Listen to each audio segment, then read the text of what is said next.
நாராயணீய பாராயணம் 91வது தசகம். பக்தியின் சிறப்பு. மெட்டு சாந்திரானந்தா ராகம். ஸ்ரீ கிருஷ்ண த்வத்பதோபாசனமபயதமம் பக்தமித்யார்த்த திருஷ்டேஹே மர்த்யஸ்யார்த்தஸ்ய மன்யே ವ್ಯಪಸರದಿ ಭಯಂ ಯೇನ ಸರ್ವಾತ್ಮನೈವ ಯತ್ತಾವತ್ ತ್ವತ್ಪ್ರಣೀತಾನಿಹ ಭಜನ ವಿಧೀನ್ ಆಸ್ಥಿತೋ ಮೋಹಮಾರ್ಗೇ ಧಾವನ್ನಪ್ಯಾವೃತಾಕ್ಷ ಸ್ಖಲತಿ ನ ಕುಹಚಿತ್ ದೇವದೇವಾಖಿಲಾತ್ಮನ್ ಭೂಮನ್ ಕಾಯೇನ ವಾಚಾ ಮುಹುರಪಿ ಮನಸಾ ತ್ವದ್ಬಲ ಪ್ರೇರಿತಾತ್ಮಾ ಯತ್ ಯತ್ ಕುರ್ವೆ ಸಮಸ್ತಂ ತದಿಹ ಪರತರೆ ತ್ವಯ್ಯ ಸಾವರ್ಪಯಾಮಿ ಜಾತ್ಯಾಪೀಹ ಶ್ವಪಾಕಸ್ತ್ವಯಿ ನಿಹಿತಮನ ಕರ್ಮ ವಾಗೀಂದ್ರಿಯಾರ್ಥ ಪ್ರಾಣೋ ವಿಶ್ವಂ ಪುನೀತೆ ನತು ವಿಮುಖಮನಾ ತ್ವತ್ಪದಾತ್ ವಿಪ್ರವರ್ಯಃ ಭೀತಿರ್ನಾಮ ದ್ವಿತೀಯಾದ್ ಭವತಿ ನನು ಮನಃ ಕಲ್ಪಿತಂಚ ದ್ವಿತೀಯಂ ತೇನೈಕ್ಯಾಪ್ಯಾಸಶೀಲೋ ಹೃದಯಮಿಹ ಯಥಾ ಶಕ್ತಿಭೂತ್ಯಾ ನಿರುಂದ್ಯಾಂ ಮಾಯಾ ವಿದ್ಧೇತು ತಸ್ಮಿನ್ ಪುನರಪಿ ನ ತಥಾ ಭಾತಿ ಮಾಯಾಧಿನಾಥಂ ತತ್ವಾಂ ಭಕ್ತ್ಯಾ ಮಹತ್ಯಾ ಸತತಮನುಭಜನ್ ಈಶ ಭೀತಿಂ ವಿಜಹ್ಯಾಂ ಭಕ್ತೇರುತ್ಪತ್ತಿ ವೃದ್ಧಿ ತವ ಚರಣಜುಷಾಂ ಸಂಗಮೇನೈವ ಪುಂಸಾಂ ಆಸಾದ್ಯೆ ಪುಣ್ಯಭಾಜಾಂ ಶ್ರಿಯೈವ ಜಗತಿ ಶ್ರೀಮತಾಂ ಸಂಗಮೇನ ತತ್ಸಂಗೋ ದೇವ ಭೂಯಾನ್ ಮಮ ಖಲು ಸತತಂ ತನ್ಮುಖಾದುನ್ಮಿಷದ್ಭಿಃ ತ್ವನ್ಮಾಹಾತ್ಮ್ಯ ಪ್ರಕಾರೈಃ ಭವತಿ ಚ ಸುದೃಢಾ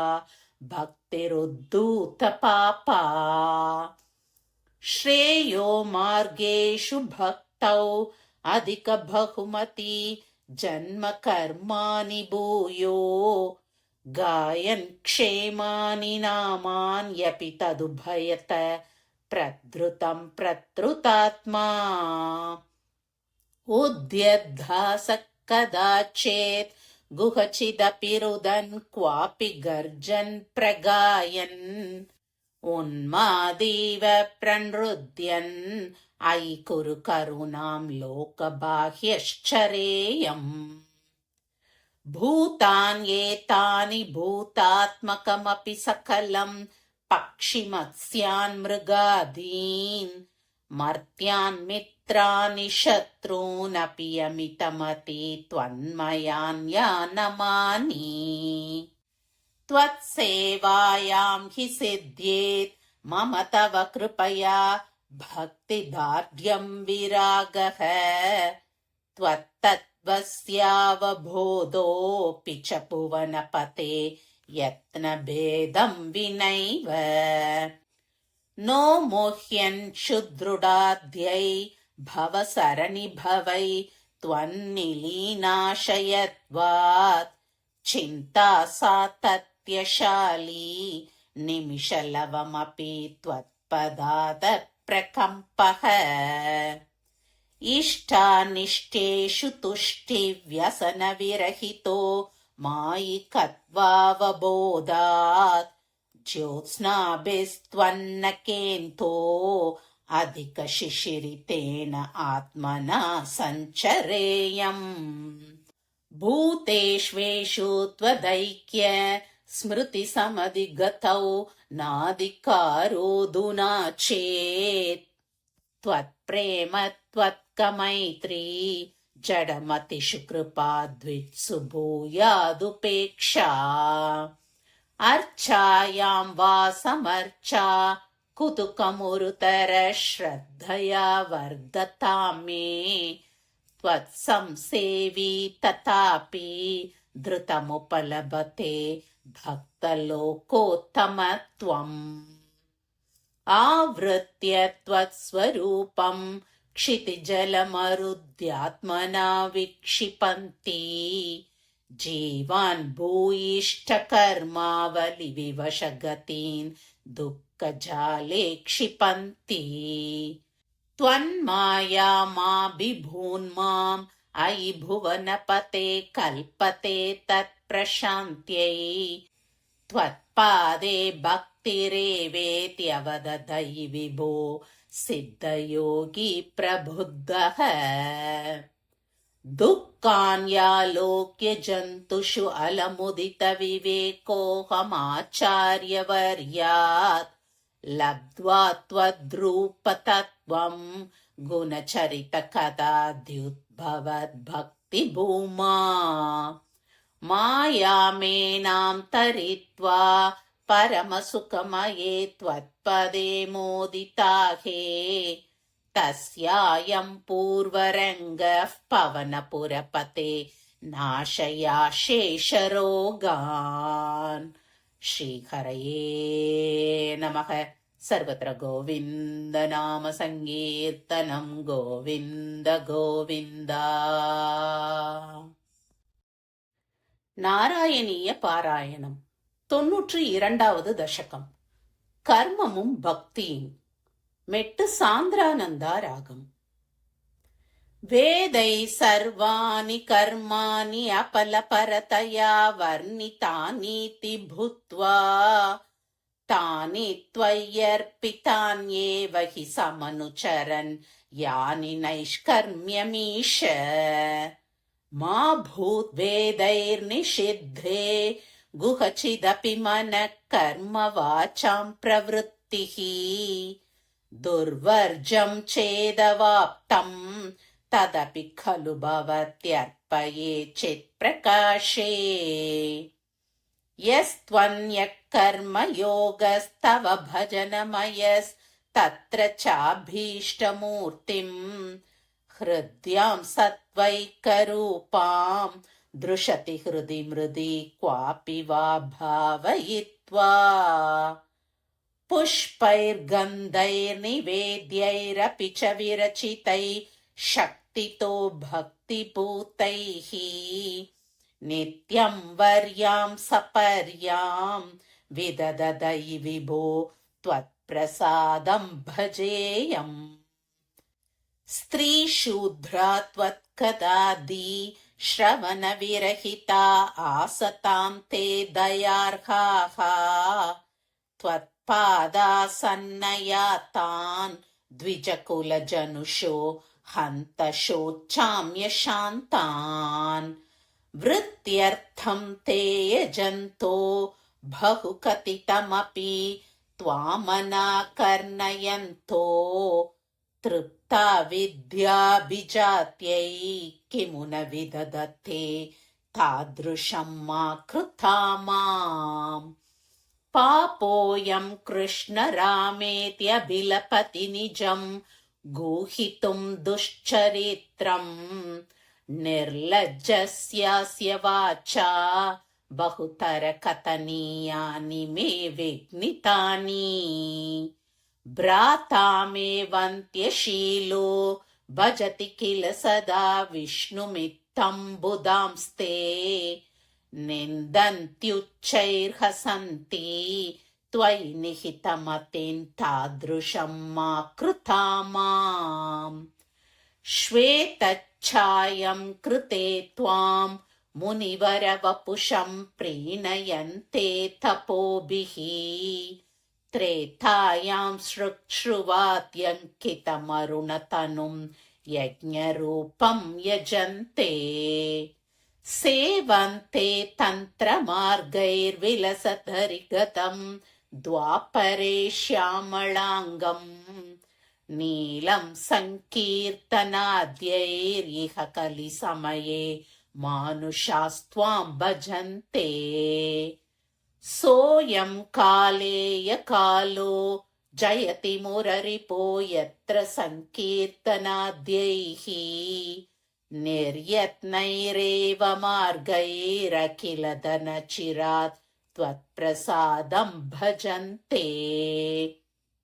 जातास्त्रेता कृता दावपि हि किल कलौ सम्भवं कामयन्ते। दैवात् तत्रैव जातान् विषयविषरसै मा विभो वञ्चयास्मान्। भक्तास्तावत् कलौ स्युर्द्रमिलभुवि ततो भूरिशस्तत्र चोचैः। कावेरीं ताम्रपर्णीम् अनुकिलकृतमालाञ्च पुण्यां प्रतीचीम्। हा मामप्येतदन्तर्भवमपि च विभो किञ्चिदञ्चत् रसं त्वयि। आशापाशैर्निबध्य भ्रमय न भगवन् पूरय त्वन्निषेवाम्। दृष्ट्वा धर्मद्रुहं तं कलिमपकरुणं प्राङ्महीक्षित्परीक्षेत्। हन्तुं व्याकृष्टखड्गोऽपि न विनिहतवान् सारवेदी गुणांशात्।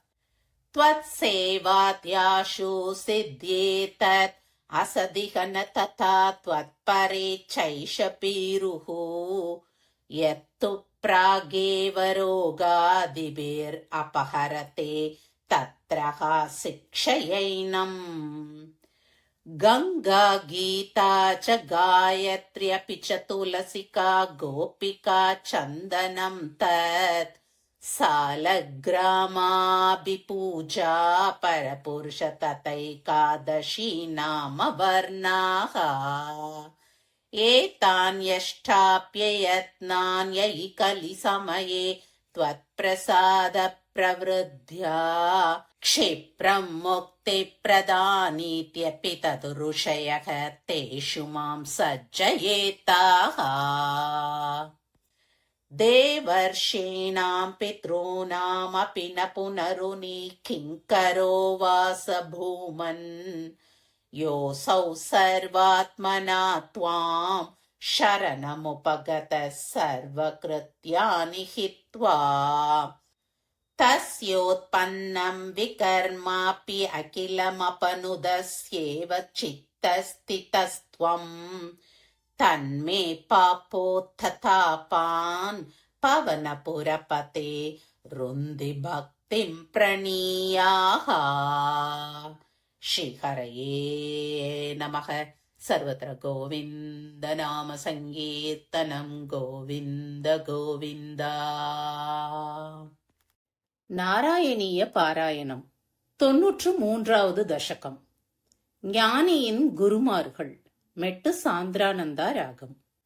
பந்து ஸ்நேகம் விஜஹ்யாம் தவ ஹி கருணயா த்வய்யுபாவேஷிதாத்மா. சர்வம் த்யக்த்வா சரேயம் சகலமபி ஜகத் வீக்ஷ்ய மாயா விலாசம். நானாத்வாத் பிராந்தி ஜன்யாத் சதி கலு குண தோஷாவபோதே விதிர்வா. व्यासेदो वा कथं तौ त्वयि निहितमते वीतवैषम्य बुद्धेः. क्षुद्रष्णालोपमात्रे सततकृतधियो जन्तवः सन्त्यनन्दाः. तेभ्यो विज्ञानवद्वात् पुरुषैः वर तज्जनिर्दुर्लभैव. तत्राप्यात्मात्मनः स्यात् सुहृदभिचरिपो यस्त्वयि न्यस्तचेताः. तापोच्चित्तेरुपायं स्मरति स हि सुहृत् स्वात्मवैरी ततोऽन्यः. त्वत्कारुण्ये प्रवृत्ते कैव न हि गुरुलोकवृत्ते विभूमन्. सर्वाक्रान्तापि भूमेर्न हि चलति ततः सत्क्षमां शिक्षयेयम्. गृह्णीयामीश तत्तद्विषयपरिचयेऽपि अप्रसक्तो भक्तिं समीरात् व्याप्तत्वञ्चात्मनो मे गगनगुरुवशात् भातु निर्लेपता च स्वच्छस्यां पावनोऽहं मधुर उदकवद्वह्निवन्मास्म गृह्णाम् सर्वान्नीनोऽपि दोषं तरुषु तमिव मां सर्वभूतेष्वेयाम् पुष्टिर्नष्टिः कलानां शशिन इव तनोनात्मनोऽस्तीति विद्याम् तोया दिव्यस्तमार्ताण्डवदपि च तनुष्वेकतां त्वत्प्रसादात् स्नेहाद्व्यादास्तपुत्रव्यसनमृतकपोतायितो मास्म भुवम् प्राप्तं प्राश्नन् सहेय क्षुदमपि शयुवत् सिन्धुवत् स्यामगाधः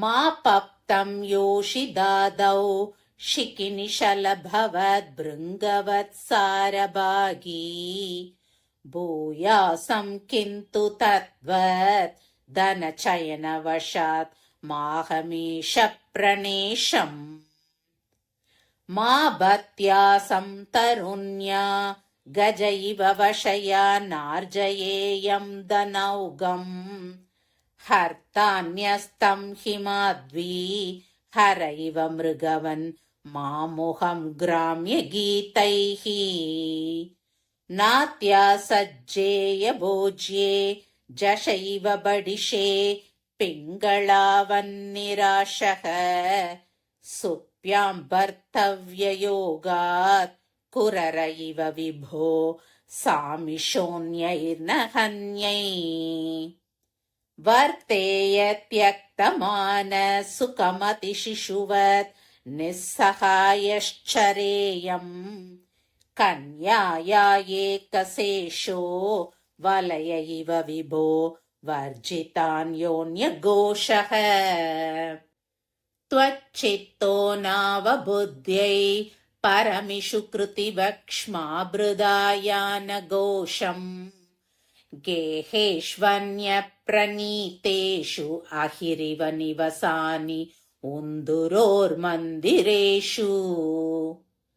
त्वय्येव त्वत्कृतं त्वं क्षपयसि जगदिद्यूर्णनाभात् प्रतीयाम् त्वच्चिन्ता त्वत्स्वरूपं कुरुत इति दृढं शिक्षये पेशकारात् विद्भस्मात्मा च देहो भवति गुरुवरो यो विवेकं विरक्तिम् दत्ते सञ्चिन्त्यमानो मम तु बहुरुजा पीडितोऽयं विशेषात् हि मे देहमोहं त्यज पवनपुराधीश यत्प्रेम हेतोः गेहे वित्ते कलत्रादिषु च विवशिता त्वत्पदं विस्मरन्ति सोऽयं वह्नेषु नो वा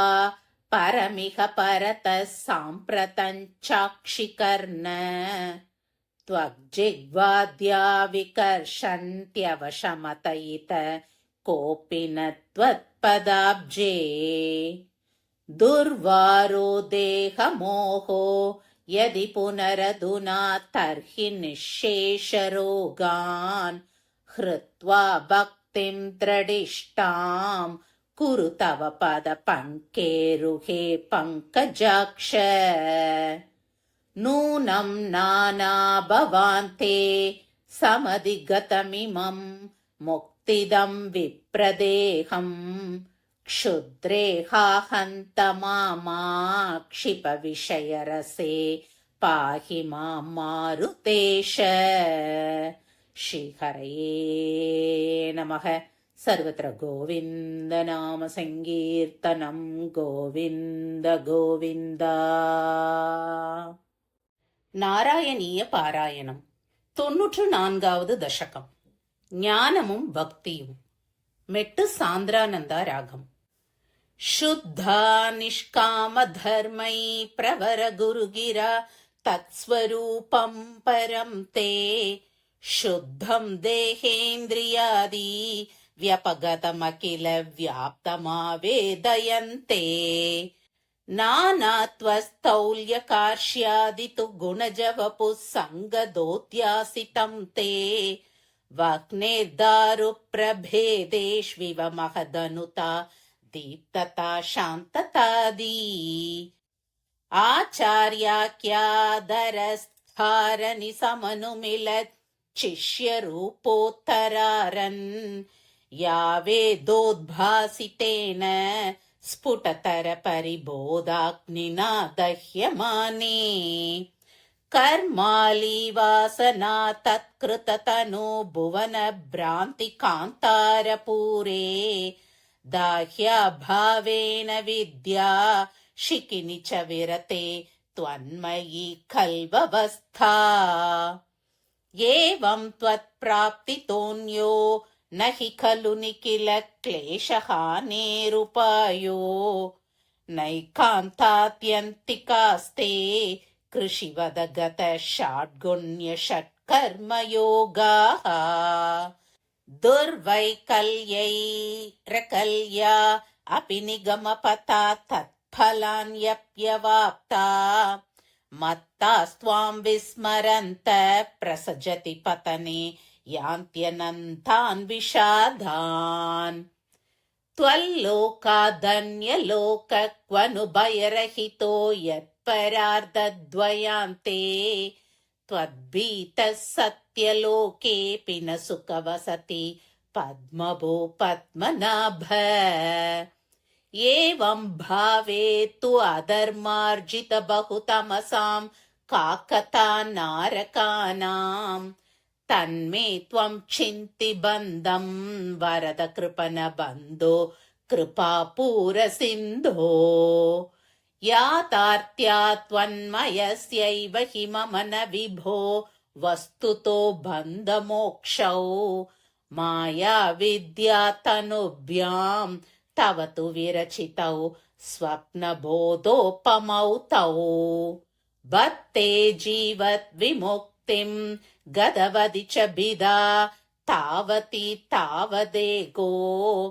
भुङ्क्ते देहद्रुमस्थो विषयफलरसान्नापरो निर्व्यतात्मा जीवन्मुक्तत्वमेवं विदमिति वचसा किं फलं दूरदूरे तन्नामा शुद्धबुद्धे न च लघुमनसः शोधनं भक्तितोऽन्यत् तन्मे विष्णो कृषीष्टास्त्वयि कृतसकल प्रार्पणं भक्तिभारं येन स्यां मंक्षु किञ्चेद् गुरुवचनमिलत् त्वत्प्रबोधस्त्वदात्मा शब्दब्रह्मण्यपीह प्रयतितमनस त्वां न जानन्ति केचित् कष्टं वन्त्यश्रमास्ते चिरतरमिह गां बिभ्रते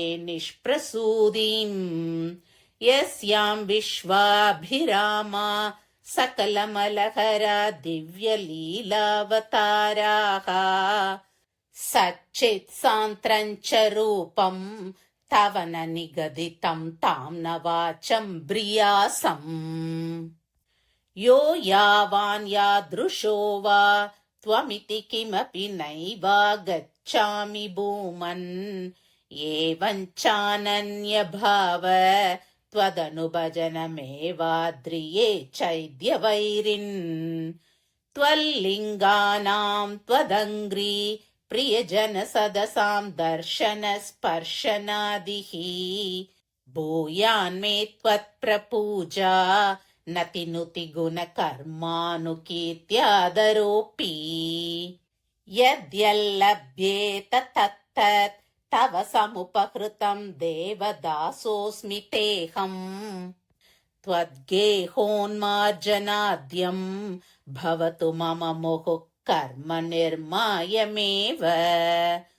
सूर्याग्निब्राह्मणात्मादिषु लसितचतुर्बाहुमाराधये त्वाम् त्वत्प्रेमार्द्रत्वरूपो मम सततमभिष्यन्दतां भक्तियोगः ऐक्यं ते दान होम व्रत नियम तपः सांख्य योगैर्दुरापम् त्वत्सङ्गेनैव गोप्य किल सुकृतितमा प्रापुरानन्दसान्द्रम् भक्तेष्वन्येषु भूयस्वपि बहुमनुषे भक्तिमेव त्वमासाम् तन्मे त्वद्भक्तिमेव दृढय हरगतान् कृष्णवातालयेश। श्रीहरये नमः। सर्वत्र गोविन्द नाम संकीर्तनं गोविन्द गोविन्द। நாராயணீய பாராயணம் 95வது தசகம். தியான யோகம். மெட்டு சாந்திரானந்தா ராகம். ஆதௌ ஹைரண்ய கர்ப்பீம் தனுமவிகல ஜீவாத்மிகாமாஸ்திதஸ்த்வம் ஜீவத்வம் பிராப்ய மாயா குணகன கச்சிதோ வர்த்தசே விஸ்வயோனே तत्रोद्वृद्धेन सत्त्वेन तु गुणयुगलं भक्तिभावं गतेन छित्त्वा सत्त्वं च हित्वा पुनरनुपहितो वर्तिता हे त्वमेव। सत्त्वोन्मेषात् कदाचित् खलु विषयरसे दोषबोधेऽपि भूमन् भूयोऽप्येषु प्रवृत्ति सतमसि रजसि प्रोद्धते दुर्निवारा चित्तं तावद्गुणाश्च ग्रथितमिहमितस्तानि सर्वाणि रोद्धुम् तुर्ये त्वय्येक भक्ति शरणमिति भवान् हंसरूपी न्यगादीत् सन्ति श्रेयांसि भूयांस्यपि रुचिभिदया कर्मिणां निर्मितानि क्षुद्रानन्दाश्च सान्ता बहुविधगतय कृष्ण तेभ्यो भवेयुः। त्वञ्चाचक्यात सख्ये ननु महिततमां श्रेयसां भक्तिमेकाम् त्वद्भक्त्यानन्दतुल्य खलु विषयजुषां सम्मदकेन वा स्यात्। त्वद्भक्त्या तुष्टबुद्धे सुखमिह चरतो विच्युताशस्य चाशाः सर्वास्यु सौख्यमय्य सलिलकुहरगस्येव तोयैकमय्यः। सोऽयं कल्वीन्द्रलोकं कमलजभवनं योगसिद्धिश्च हृद्याः नाकाङ्क्षत्येतदास्तां स्वयमनुपतिते मोक्षसौख्येऽप्यनीहः। त्वद्भक्तो भात्यमानोऽपि च विषयरसै इन्द्रियाशान्तिहेतोः भक्त्यैवाक्रम्यमानै पुनरपि खलु तैर्दुर्बलैर्नाभिजय्यः। सप्तार्चिर्दीपितार्ची दहति किल यथा भूरितारुप्रपञ्चम् त्वद्भक्त्योगे तथैव प्रदहति दुरितं दुर्मदक्वेन्द्रियाणाम्। चित्तार्द्रीभावमुच्चैर्वपुषि च पुलकं हर्षबाष्पञ्च हित्वा चित्तं शुद्ध्येत् कथं वा किमु बहु तपसा विद्यया वीतभक्तेः। त्वद्गाथा स्वादसिद्धाञ्जन सततमरीमृज्य मानोऽयमात्मा चक्षुर्वत्तत्त्वसूक्ष्मं भजति न तु तथाभ्यस्तया तर्ककोट्या। ध्यानं ते शीलयेयं समतनुसुखबद्धासनो नासिकाग्र न्यस्ताक्षपूरकाद्यै जितपवनपतश्चित्तपद्मं त्ववाञ्छम् ऊर्ध्वाग्रं भावयित्वा रविविदुषिकिन संविचिन्त्योपरिष्टात् तत्र स्तम्भावये त्वां सजलजलधर श्यामलं कोमलाङ्गम् आनीलश्लक्ष्णकेशं ज्वलितमकरसत्कुण्डलं मन्दहास स्यन्दार्द्रं कौस्तुभश्री परिगतवनमालोरुहाराभिरामम् श्रीवत्साङ्कं सुबाहुं मृदुलसदुदरं काञ्चनच्छायचेलम् चारुस्निग्धोरुमम्बोरुहललितपदं भावयेऽहं भवन्तम्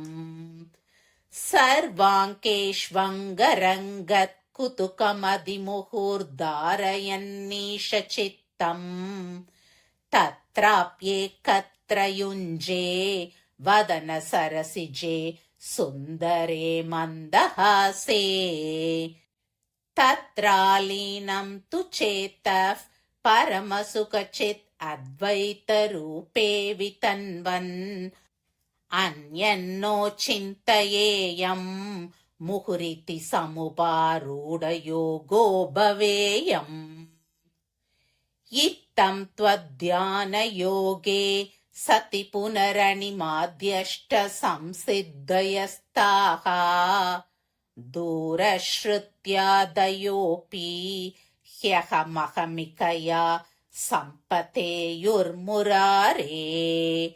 त्वत्सम्प्राप्तौ विलम्बावहमखिलमिदं नाद्रिये कामयेऽहम् त्वामेवानन्दपूर्णं पवनपुरपते पाहि मां सर्वतापात् श्रीहरये नमः सर्वत्र गोविन्द नाम संकीर्तनं गोविन्द गोविन्द நாராயணீய பாராயணம் 96வது தசகம் விபூதி யோகம் மெட்டு சாந்திரானந்தா ராகம் த்வம் ஹி பிரம்மைவ சாக்ஷாத் பரமுருமஹிமன் அக்ஷராநாமகாரஹ தாரோ மந்த்ரேஷு ராஜ்ஞாம் மனுரசி முனிஷு த்வம் பிருகுர்நாரதோபி प्रह्लादो दानवानां पशुषु च सुरभि पक्षिणां वैनतेयो नागानामस्य नन्द सुरसरिदभि च स्रोतसां विश्वमूर्ते ब्रह्मण्यानां बलिस्त्वं क्रतुषु च जप यज्ञोऽसि वीरेषु पार्थो भक्तानामुद्धवस्त्वं बलमसि बलिनां धाम तेजस्विनां त्वम् नास्त्यन्तस्त्वद्विभूते विकसदतिशयं वस्तु सर्वं त्वमेव त्वं जीवस्त्वं प्रधानं यदिह भवधृते तन्न किञ्चित् प्रपञ्चे धर्मं वर्णाश्रमाणां श्रुतिपथविहितं त्वत्परत्वेन भक्त्या कुर्वन्तोऽन्तर्विरागे विकसति शनकैः सन्त्यजन्तो लभन्ते सत्ता स्फूर्तिप्रियत्वात्मकमखिल पदार्थेषु भिन्नेष्वभिन्नम् निर्मूलं विश्वमूलं परममहमिति त्वद्विबोधं विशुद्धम् ज्ञानं कर्मापि भक्तिस्तृतयमिह भवत् प्रापकं तत्र तावत् निर्विन्नानामशेषे विषय इह भवेत् ज्ञानयोगेऽधिकारः सक्तानां कर्मयोगस् त्वयि हि विनिहितो ये तु नात्यन्तसक्ताः नाप्यत्यन्तं विरक्तास्त्वयि च धृतरसा भक्तियोगो ह्यमीषाम् ज्ञानं त्वद्भक्ततां वा लघुसुकृतवशात् मर्त्यलोके लभन्ते तस्मात् तत्रैव जन्म स्पृहयति भगवन् नाकगो नारको वा आविष्टं मां तु दैवात् भवजलनिधि पोतायिते मर्त्यदेहे त्वं कृत्वा कर्णधारं गुरुमनुगुणवातायितस्तारयेताः अव्यक्तं मार्गयन्त श्रुतिभिरपि नयै केवलज्ञानलुब्धाः क्लिश्यन्तेतीव सिद्धिं बहुतरजनुषाम् अन्त एवाप्नुवन्ति दूरस्थः कर्मयोगोऽपि च परमफलेनन्वयं भक्तियोगः त्वामूलादेव हृद्यस्त्वरितमयि भवत् प्रापको वर्धतां मे ज्ञानायैवाति यत्नं मुनिरपवदते ब्रह्मतत्त्वं तु शृण्वन् गाढं त्वत्पादभक्तिं शरणमयति यस्तस्य मुक्तिः कराग्रे त्वद्ध्यानेऽपीह तुल्या पुनरसुकरता चित्तचाञ्चल्यहेतोः अभ्यासादाशु शक्यं तदपि वशयितुं त्वत्कृपाचारुताभ्याम् निर्विण्णः कर्म मार्गे खलु विषमतमे त्वत्कदा तौ च गाढम् जातः श्रद्धोऽपि कामान् अयि भुवनपते नैव शक्नोमि हातुम् दद्भूयो निश्चयेन त्वयि निहितमना दोषबुद्ध्या भजंस्तान् पुष्णीयां भक्तिमेव त्वयि हृदयगते मंक्षु नङ्क्ष्यन्ति संगाः कश्चित् क्लेशार्जितार्थ क्षय विमलमतेर्नुद्यमानो जनौघैः प्रागेवं प्राह विभ्रो न खलु मम जन कालकर्मग्रहा वा चेतो मे दुःखहेतुस्तदिह गुणगणं भावयत् सर्वकारीति उक्त्वा शान्तो गतस्त्वां मम च कुरु विभो तादृशीं चित्तशान्तिम् ऐलप्रागुर्वशीं प्रत्यतिविवशमना सेवमानश्चिरं तां गाढं निर्विद्य भूयो युवति सुखमिदं क्षुद्रमेवेति गायन् त्वद्भक्तिं प्राप्य पूर्णः सुखतरमचर तद्वदुद्धूय सङ्गम् भक्तोत्तं संक्रियामां पवनपुरपते हन्त मेरुन्दिरोगान् श्रीहरये नमः सर्वत्र गोविन्द नाम संकीर्तनं गोविन्द गोविन्द नारायणीय पारायणम् 97வது दशकम् मार्कण्डेय चरितम् मेट्टु सान्द्रानन्दा रागम् त्रैगुण्याद्भिन्नरूपं भवति हि भुवने हीनमद्योत्तमं यत् ज्ञानं श्रद्धा च कर्ता वसतिरपि च सुखं कर्म चाहारभेदाः त्वत्क्षेत्रत्वन्निषेवादितु यदिह पुनस्त्वत्परं तत्तु सर्वं प्राहुर्नैर्गुण्यनिष्ठं तदनु भजनतो मंक्षु सिद्धो भवेयम् त्वय्येव न्यस्तचित्तो सुखमयि विचरन् सर्वचेष्टास्त्वदर्थम् त्वद्भक्तैः सेव्यमाना नपि चरितचरान् आश्रयन् पुण्यदेशान् दस्यौ विप्रे मृगादिष्वपि च सममतिर्मुच्यमानावमान स्पर्धासूयातिदोष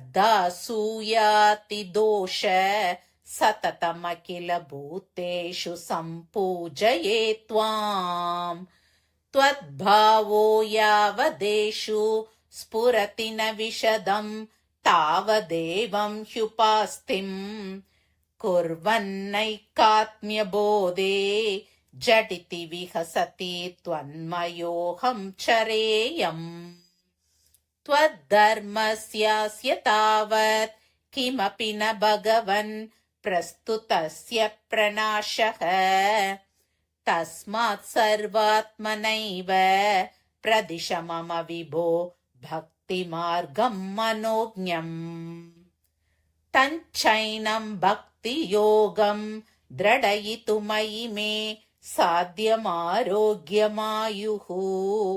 दिष्ट्या तत्रापि सेव्यं तव चरणमहो भेषजायेव दुग्धम् मार्कण्डेयो हि पूर्वं गणकनिगदित द्वादशाब्दायुरुच्चैः सेवित्वा वत्सरं त्वां तव बडनिवहै द्रावयामास मृत्युम् मार्कण्डेयश्चिरायु सकलु पुनरपि त्वत्पर पुष्पभद्रा तीरे निन्ये तपस्यन् अतुल सुकरति शक्तुमन्वन्तराणि देवेन्द्र सप्तमस्तं सुरयुवतिमरुन्मन्मथैर्मोहयिष्यन् योगोष्मप्लुष्यमानैर्न तु पुनरशकद्वज्जनं निर्जयेत् कः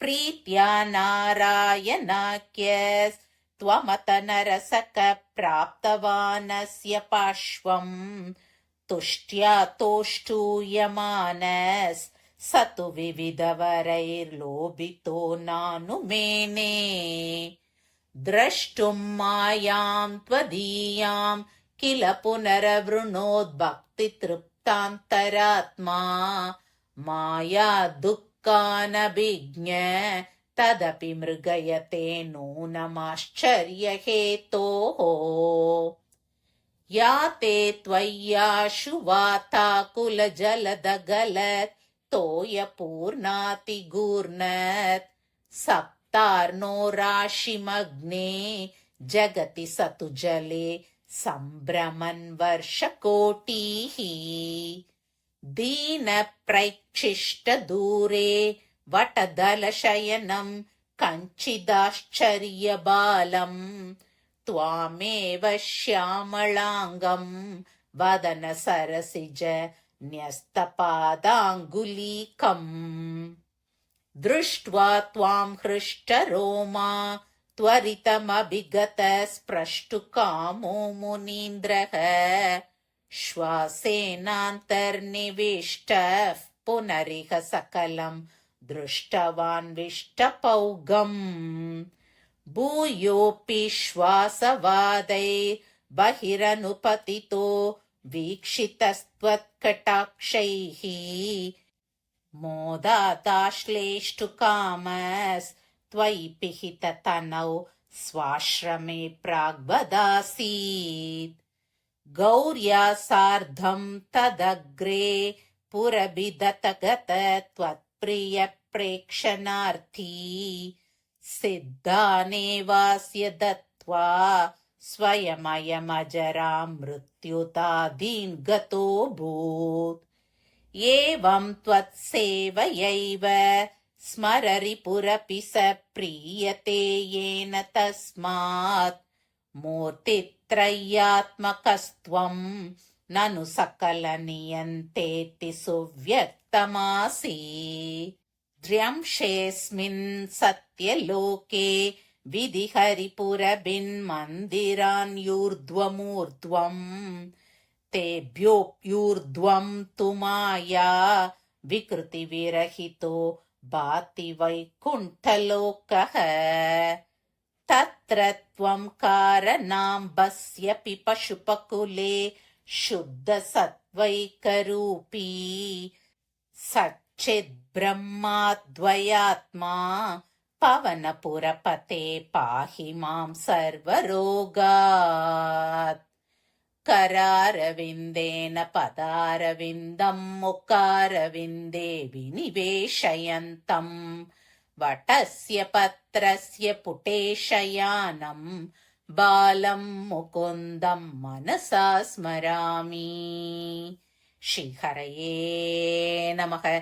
सर्वत्र गोविन्द नाम संकीर्तनं गोविन्द गोविन्द. நாராயணீய பாராயணம் 98வது தசகம். பரபிரம்ம தத்துவம். மெட்டு சாந்திரானந்தா ராகம். இந்த தசகத்தில் ஒவ்வொரு ஸ்லோகத்தையும் ஸ்ரீ குருவாயூரப்பா சரணம் என்று சொல்லி நமஸ்காரம் செய்தால் காரிய பலன் உண்டாகும் என்பது பெரியவர்கள் நம்பிக்கை. யஸ்மின்னே தத் விபாதம் யத இதமபவத் ஏன சேதம் யயேதத் யோஸ்மாதுத்தீர்ண ரூப கலு சகலமிதம் பாசிதம் யஸ்ய பாசா யோ வாசாம் தூர தூரே புனரபி மனசாம் யஸ்ய தேவா முனீந்திராஹ நோ வித்யுஸ்தத்வரூபம் கிமு புனரபரே கிருஷ்ண தஸ்மை நமஸ்தே. கிருஷ்ணா குருவாயூரப்பா சரணம். ஜன்மாதோ கர்ம நாம ஸ்புடமிக குணதோஷாதிகம் வா ந யஸ்மின் லோகானாமூதயே ஸ்வயமனுபஜதே தானி மாயானுசாரி बिभ्रच्छक्तिररूपोऽपि च बहुतररूपो वभात्यद्भुतात्मा तस्मै कैवल्यधाम्ने पररसपरिपूर्णाय विष्णो नमस्ते. कृष्णा गुरुवायूरप्पा शरणम्. नो तिर्यञ्चं न मर्त्यं न च सुरमसुरं न स्त्रियं नो पुमांसं न द्रव्यं कर्म जातिं गुणमपि सदसत्त्वापि ते रूपमाहुः. शिष्टं यत्स्यान्निषेधे सति निगमशतैर्लक्षणावृत्तितस्तत् कृच्छ्रेणावेद्यमानं परमसुखमयं भाति तस्मै नमस्ते. कृष्णा गुरुवायूरप्पा शरणम्. मायायां बिम्बितस्त्वं सृजसि महदहङ्कार तन्मात्रभेदैः भूतग्रामेन्द्रियाद्यैरपि सकलजगत् स्वप्नसङ्कल्पकल्पम् भूय संहृत्य सर्वं कमट इव पदानि आत्मना कालशक्त्या गम्भीरे जायमाने तमसि वितिमिरो भासि तस्मै नमस्ते. कृष्णा गुरुवायूरप्पा शरणम्. शब्द ब्रह्मेति कर्मेत्यनुरिति भगवन् काल इत्यालपन्ति त्वामेकं विश्वहेतुं सकलमयतया सर्वथा कल्प्यमानम् वेदान्तैर्यत्तु गीतं पुरुषपरचिदात्माभितं तत्तु तत्त्वम् प्रेक्षामात्रेण मूल प्रकृति विकृतिकृत् कृष्ण तस्मै नमस्ते. कृष्णा गुरुवायूरप्पा शरणम्. सत्त्वेनासत्तया वा न च खलु सदसत्त्वेन निर्वाच्य रूपा दत्तेया सावविद्या गुणपणिमदिवत् विश्वदृश्यावभासम् विद्या त्वं सैव याथा श्रुतिवचनलवै यत्कृपास्यन्दलाभे संसारारण्यसद्यस्तृटन परशुतामेति तस्मै नमस्ते। कृष्णा गुरुवायुरप्पा शरणम्।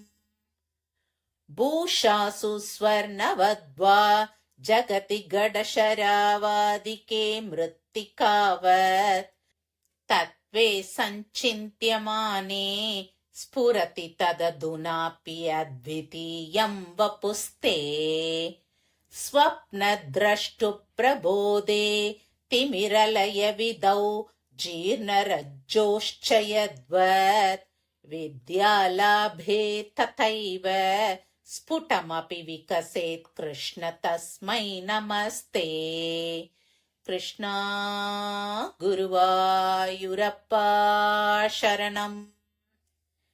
यद्भीत्योदेति सूर्यो दहति च दहनो वाति वायुस्तथान्ये यद्भीता पद्मजात्याः पुनरुचितबलिनाहरन्तेऽनुकालम् येनैवारोपिता प्राङ् निजपदमपि ते च्यावितारश्च पश्चात् तस्मै विश्वं नियन्त्रे वयमपि भवते कृष्ण कुर्मः प्रणामम्। कृष्णा गुरुवायुरप्पा शरणम्।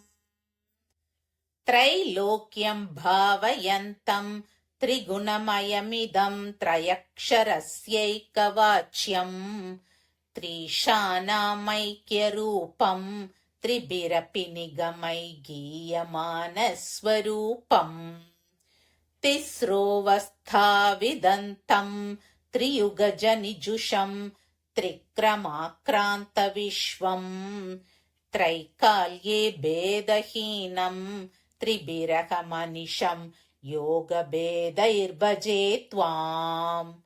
कृष्णा गुरुवायुरप्पा शरणम्। सत्यं शुद्धं विबुद्धं जयति तव वपुर्नित्यमुक्तं निरीहम् निर्द्वन्द्वं निर्विकारं निखिल गुणगण व्यञ्जनाधारभूतम् निर्मूलं निर्मलं तन्निरवधि महिमोल्लासि निर्लीनमन्तर् निस्सङ्गानामुनीनां निरुपम परमानन्द सान्द्र प्रकाशम्। कृष्णा गुरुवायुरप्पा शरणम्।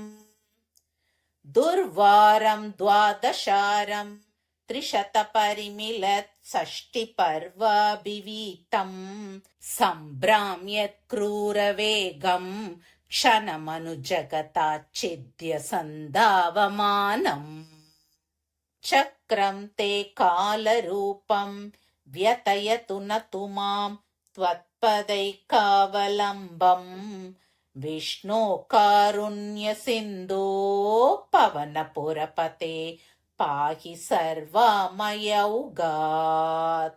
कृष्णा गुरुवायुरप्पा शरणम्। श्रीहरये नमः।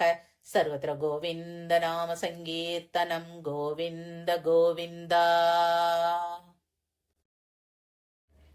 நாராயணீய பாராயணம் 99வது தசகம். வேதஸ்வரூபம். மெட்டு சாந்திரானந்தா ராகம். விஷ்ணோர்வீர்யாணி கோவா கதயது தரனே கஷ்சரேணூன்மிமீதே யஸ்யைவாங்கிரித்ரயேன த்ரிஜகதபிமிதம் மோததே பூர்ண சம்பத் योऽसौ विश्वानि दत्ते प्रियमिह परमं धाम तस्याभियायाम् तद्भक्ता यत्र माद्यन्ति अमृतरसमरन्तस्य यत्र प्रवाहः आद्यायाशेषकर्त्रे प्रतिनिमिषनवीनाय भर्त्रे विभूतेः भक्तात्मा विष्णवे यः प्रदिशति हविरादीनि यज्ञार्चनादौ कृष्णाद्यं जन्म यो वा महदिह महतो वर्णयेत् सोऽयमेव प्रीतः पूर्णो यशोभी त्वरितमभिसरेत् प्राप्यमन्ते पदं ते हे स्तोतारः कवीन्द्रास्तमिह खलु यथा चेतयद्वे तथैव व्यक्तं वेदस्य सारं प्रणुवत जननो पातलीला कथाभिः जानन्दश्चास्य नामानि अखिल सुखकरानीति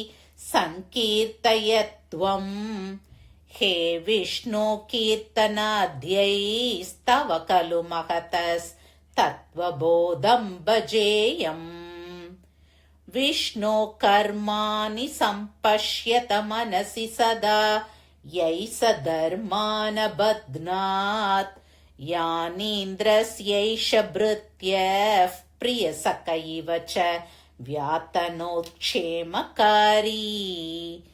ईक्षन्ते योगसिद्धाः परपदमनिशं यस्य सम्यक् प्रकाशम् विप्रेन्द्रा जागरूका कृतबहुनुतयो यच्च निर्भासयन्ते नो जातो जायमानोऽपि च समधिगतस्त्वन्महिम्नोऽवसानम् देवश्रेयांसि विद्वान् प्रतिमुहुरपि ते नाम शंसामि विष्णो तं त्वां संस्तौमि नानाविधनुतिवचनैरस्य लोकत्रयस्यापि ऊर्ध्वं विभ्राजमाने विरचितवसतिं तत्र वैकुण्ठलोके आपसृष्ट्यादिजन्या प्रथममयि विभो गर्भदेशे ददुस्त्वां यत्र त्वय्येव जीवा जलशयनहरे सङ्गता ऐक्यमापन् तस्याजस्य प्रभोते विनिहितमभवत् पद्ममेकं हि नाभौ दिक्पत्रं यत्किलाहु कनकधरणिभृत्कर्णिकं लोकरूपम् हे लोका विष्णुरेतद् भुवनमजनयत् तन्न जानीत यूयम् युष्माकं ह्यन्तरस्थं किमपि तदपरं विद्यते विष्णुरूपम् निहारप्रख्यमाया परिवृतमनसो मोहिता नामरूपैः प्राणप्रीत्यैकतृप्ताश्चरतमकपरा हन्तनेच्छा मुकुन्दे मूर्ध्नामक्ष्णां पदानां वहसि खलु सहस्राणि सम्पूर्य विश्वम् तत्प्रोत्क्रम्यापि तिष्ठन् परिमितविवरे भासि चित्तान्तरेऽपि भूतं भव्यं च सर्वं परपुरुष भवान् किञ्च देहेन्द्रियातिषु आविष्टो ह्युद्गतत्वात् अमृतसुखरसं चानुभुङ्क्षे त्वमेव यत् त्रैलोक्यरूपं दददभि च ततो निर्गतो नन्दशुद्धज्ञानात्मा वर्तसे त्वं तव खलु महिमा सोऽपि तावान् किमन्यत् स्तोकस्ते भाग एव अखिल भुवनतया दृश्यते द्र्यंशकल्पम् भूयिष्ठं सान्द्रमोदात्मकमुपरि ततो भाति तस्मै नमस्ते। कृष्णा गुरुवायुरप्पा शरणम्। अव्यक्तं ते स्वरूपं दुरधिगमतमं तत्तु शुद्धैकसत्त्वम् व्यक्तं चाप्येतदेव स्फुटममृतरसाम्भोति कल्लोलतुल्यम्। सर्वोत्कृष्टामभीष्टां तदिह गुणरसेनैव चित्तं हरन्तीं मूर्तिं ते संश्रयेऽहं पवनपुरपते पाहि मां कृष्णरोगात्। कृष्णा गुरुवायुरप्पा शरणम्। श्रीहरये नमः। सर्वत्र गोविन्द नाम संकीर्तनं गोविन्द गोविन्द। नारायणीय पारायणं 100வது दशकं केशादिपादान्त वर्णनै मेट्टु सान्द्रानन्दा रागम्। अग्रे पश्यामि तेजो निबिडतरकलयावलीलोभनीयम् पीयूषाप्लावितोऽहं तदनु तदुदरे दिव्यकैशोरवेशम्। तारुण्यारम्भरम्यं परमसुकरसास्वादरोमाञ्चिताङ्गैः आवीतं नारदात्यै विलसदुपनिषत् सुन्दरी मण्डलैश्च। नीलाभं कुञ्चिताग्रं घनममलतरं संयतं चारुबङ्क्या रत्नोत्तंसाभिरामं वलयितमुदयच्चन्द्रकैपिञ्चजालैः मन्दारस्रङ्निवीतं तव पृथुकबरी भारमालोकयेऽहम् स्निग्धस्वेदोर्ध्वपुण्ड्रामपि च सुललितां फालबालेन्दुवीतीम्। हृद्यं पूर्णानुकम्पार्णवमृदुलहरी चञ्चलभ्रूविलासैः आनीलस्निग्धपक्ष्मावलिपरिलसितं नेत्रयुग्मं विभोते। सान्द्रच्छायं विशालारुणकमलदलाकारमामोग्धतारम् कारुण्यालोकलीला शिशिरितभुवनं क्षिप्यतां मय्यनाथे। उत्तुङ्गोल्लासिनासं हरिमणिमुकुरप्रोल्लसद्गण्डपाली व्यालोलत्कर्णपाशाञ्चितमकरमणि कुण्डलद्वन्द्वदीप्रम्। उन्मीलद्दन्तपङ्क्ति स्फुरदरुणतरच्छायबिम्बादरान्तः प्रीतिप्रस्यन्दिमन्दस्मितमधुरतरं वक्त्रमुद्भासतां मे। बाहुद्वन्द्वेन रत्नोज्ज्वलवलयभृता शोणपाणिप्रवाले नोपातां वेणुनालीं प्रसृतनकमयूकाङ्गुलीसङ्गशाराम् कृत्वा वक्त्रारविन्दे सुमधुरविकसद् रागमुद्भाव्यमानैः शब्दब्रह्मामृतैस्त्वं शिशिरितभुवनैः सिञ्च मे कर्णवीतीम्।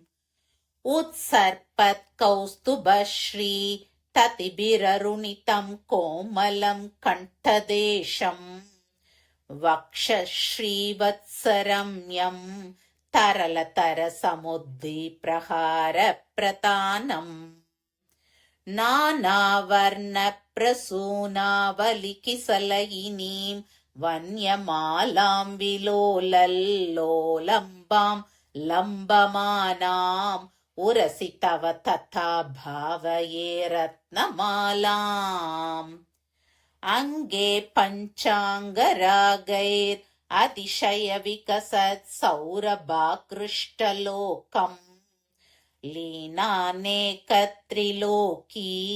विततिमपि कृशाम् बिभ्रतम् मध्यवल्लीम् शक्राश्मन्यस्त तप्तोज्ज्वल कनकनिभम् पीतचेलम् ददानम् ध्यायामो दीप्तरश्मी स्फुटमणिरशना किङ्किणी मण्डितम् त्वाम् ऊरू चारु तवोरु घनमसृणरुचौ चित्तचोरौ रमायाः विश्वक्षोभम् विशङ्क्य ध्रुवमनिशमुभौ पीतचेलावृताङ्गौ आनम्राणाम् पुरस्तात् न्यसनधृतसमस्तार्तपाली समुद्गच्छायम् जानुद्वयम् च क्रमपृतुलमनोज्ञे च जङ्गे निषेवे मञ्जीरम् मञ्जुनादैरिव पदभजनम् श्रेय इत्यालपन्तम् पादाग्रम् भ्रान्तिमज्जत् प्रणतजनमनो मन्दरोद्धारकूर्मम् उत्तुङ्गाताम्रराजन् नकरहिमकर ज्योत्स्नया चाश्रितानाम् सन्तापध्वान्तहन्त्रीम् ततिमनुकलये मङ्गलामङ्गुलीनाम् योगीन्द्राणाम् त्वदङ्गेष्वधिकसुमधुरम् मुक्तिभाजाम् निवासो भक्तानाम् कामवर्ष द्युतरुकिसलयम् नातते पादमूलम् नित्यम् चित्तस्थितम् मे पवनपुरपते कृष्णकारुण्यसिन्धो पवनपुरपते कृष्णकारुण्यसिन्धो हृत्वा निःशेषतापान् प्रतिशतु परमानन्दसन्दोहलक्ष्मीम् अज्ञात्वा ते महत्त्वम् यदिह निगदितम् विश्वनाथक्षमेताः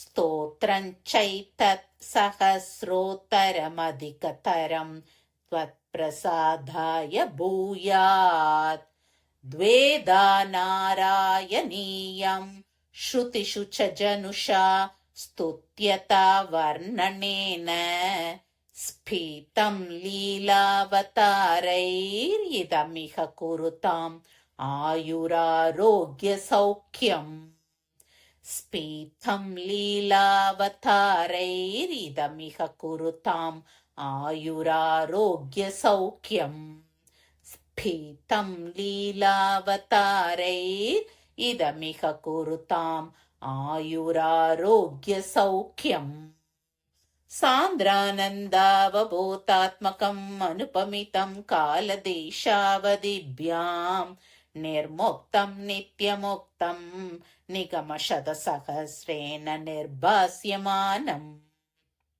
अस्पष्टम् दृष्टमात्रे पुनरुरुपुरुषार्थात्मकम् ब्रह्मतत्त्वम् तत्तावद्भाति साक्षात् गुरुपवनपुरे हन्दभाग्यम् जनानाम्। श्रीहरये नमः। सर्वत्र गोविन्द नाम संकीर्तनम् गोविन्द गोविन्द।